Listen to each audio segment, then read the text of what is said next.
Fundamentals of Sanatana பயிற்சி பட்டறை நேரடி மற்றும் இணைய வழி வகுப்புகள் டிசம்பர் 13 முதல் 17 வரை. Admission closes on 12th December. தொடர்புக்கு 7388242442. பெருநகர சென்னை மாநகராட்சி 1002 இடங்களில் உள்ள 7166 பொது கழிப்பறைகளை தூய்மையாக மற்றும் சுகாதாரமாக பராமரிக்கும் பணியை தனியார் மயமாக்கியுள்ளது. இத்திட்டமானது பொது கழிப்பறைகளை புதிதாக கட்டுதல் மற்றும் புதுப்பித்தல் வேலைகளை ஓராண்டில் செயலாக்கவும் அவற்றை 8 வருடங்கள் பராமரிக்கும் வகையில் வடிவமைக்கப்பட்டு ஹைபிரிட் ஆனுட்டி மாடல் முறையில் செயல்படுத்தப்படுகிறது.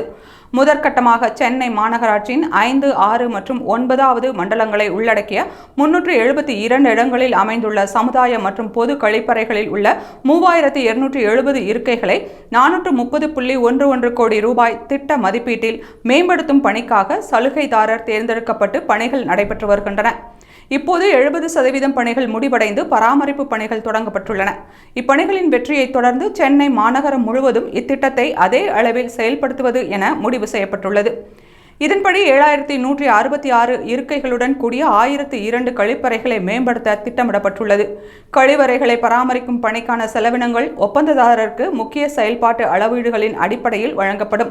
இது கலந்தாலோசகர் மூலம் கண்காணிக்கப்படும். முதல்வர் ஸ்டாலின் சென்னை மாநகராட்சி மூலம் மொத்தம் 1202 கோடி ரூபாய் மதிப்பில் இப்பணிகளை மேற்கொள்ள நிர்வாக அனுமதி வழங்க உத்தரவிட்டுள்ளார்.